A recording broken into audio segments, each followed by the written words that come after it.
This week, we opened a case file that hit an intensely emotional nerve across our global community, exposing a dark, highly lucrative culinary underworld operating in the shadows of our cities, where organized networks turn our ocean's most sacred, endangered guardians into a premium menu item for a fast profit margin.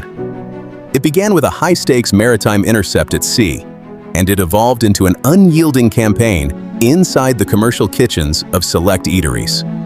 Millions of you across the globe have flooded our feeds over the last few days, fiercely debating the lines between consumer greed, exotic novelties, and structural market enforcement.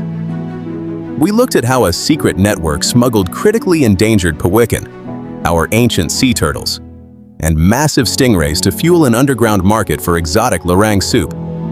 Today, we bring the entire narrative together into one seamless feature. We will break down the precise mechanics of the joint Bantay Dagat and BFAR intercept, the forensic inventory on my desk as the duty investigator, the subsequent midnight kitchen raids, and the permanent market shift to sustainable alternatives.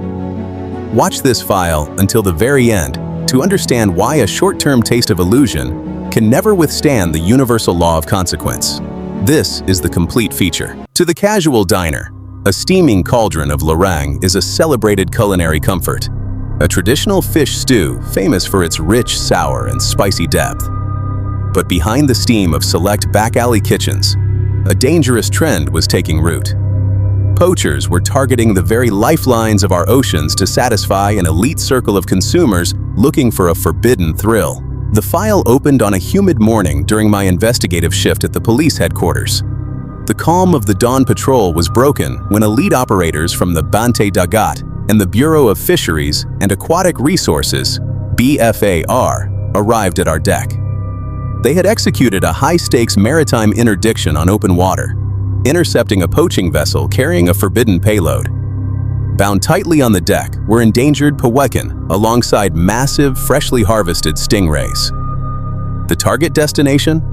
A prominent city restaurant notorious for serving black market wildlife dishes under the table.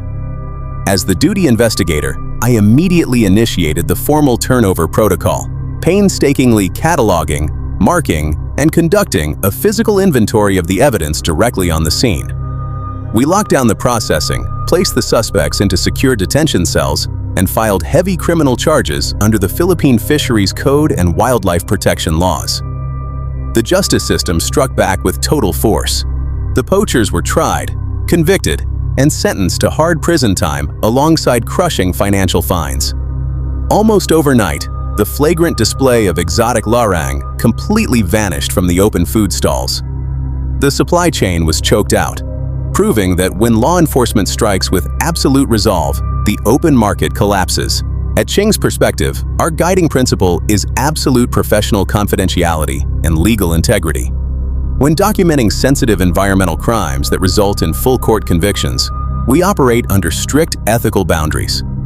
We do not leak raw operational videos of tactical intercepts, and we do not compromise active intelligence frameworks or expose the identities of transitioning businesses. To deliver this critical public warning without losing its heavy emotional impact, we utilized advanced AI prompting.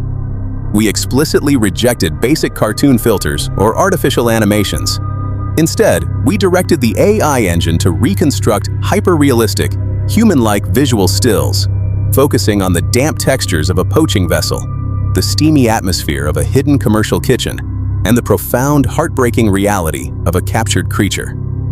By leveraging technology, we preserve the total integrity of the judicial process, while ensuring the heavy conservation lesson is vividly understood by millions worldwide. But greed does not surrender easily. It merely retreats into the dark.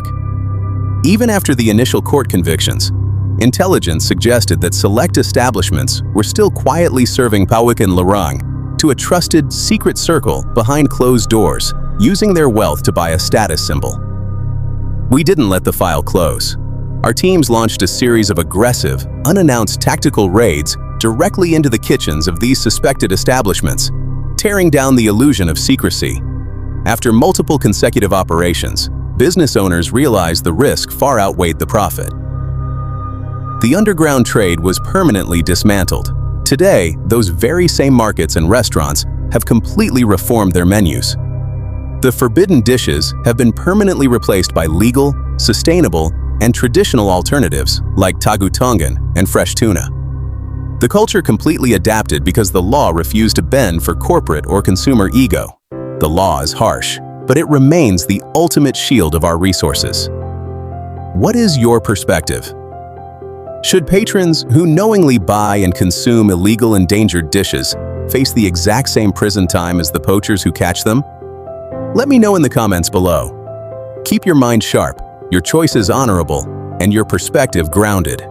I'm Ching, and I'll see you in the next case file. If you made this far, comment the word "more" so I know who the real ones are.